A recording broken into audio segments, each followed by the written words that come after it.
a real definition now of an acid and a real definition now of a base. We know their properties, we know how to name them, we know how to predict their products. We actually haven't identified, this is the definition of an acid or this is the definition of a base. And that is because it's kind of difficult because it depends on how you're looking at them.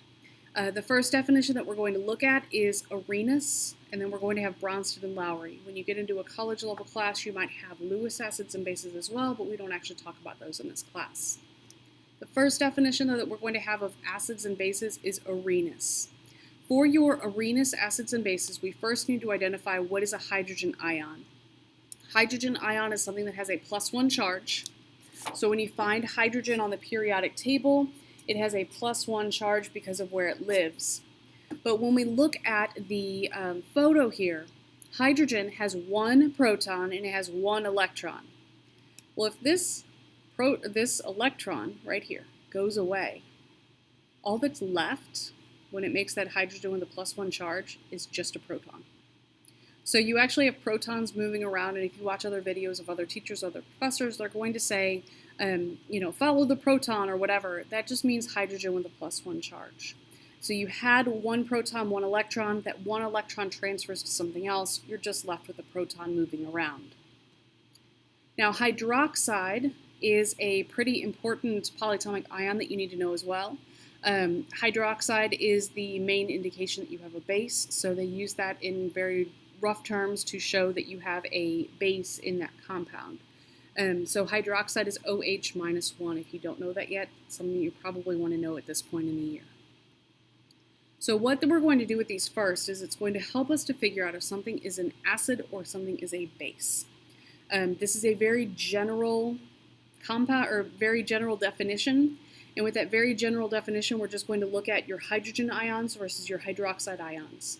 And we're going to look at the concentrations of those hydrogen versus hydroxide.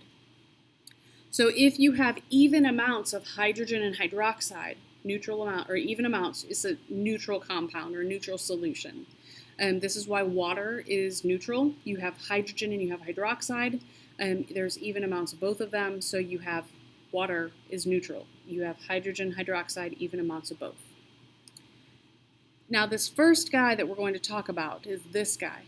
He has a very fun first name, Svante. But Svante here worked with acids and bases, and he wanted a broad definition of acids and bases. So looking at the definition that he came up with, he said, okay, if we have an acid, it has hydrogen ions. Those hydrogen ions will always be written first because it has a +1 charge. But if a compound has hydrogen ions present, it's considered to be an acid. If you have a solution and you have more hydrogen ions present, it's an acid. So hydrogen ion concentration, if you have hydrogen ions, it's considered to be an acid, or a higher ion concentration, again, you have an acid solution. The base is something that has hydroxide. The hydroxide is written second in the formula. It's an anion, so it'll always be written at the last half of it. If you have a solution and you have more hydroxide ions present, it's considered to be a base. If you have a formula that has hydroxide ions, it's a base. So hydroxide, base, hydrogen, acid. So looking at this list, if we just want to identify if he would call this an acid or a base, this first one, HCl, it has hydrogen first. That's an acid according to Arrhenius. OH at the back part of this one, that's a base. This one, we have OH, that's a base. Hydrogen, acid. Hydrogen, acid. This one down here, I don't have hydrogen in the first spot. I don't have hydroxide in the last spot. Doesn't have either one of them. He would say that that's neutral. So he would say, not an acid, not a base. So this is where his problem or his definition was not so right, because we know from what we've already learned in the notes prior to this, NH3 is ammonia. Ammonia is a base, but according to his definition, it's not. So with this, we needed a better definition, so we kind of refined that in the next the next topic. We're going to look at Bronsted and Lowry, and we're going to get a better definition of an acid and a base.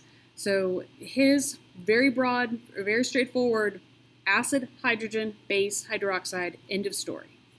If you guys have any questions, make sure that you ask.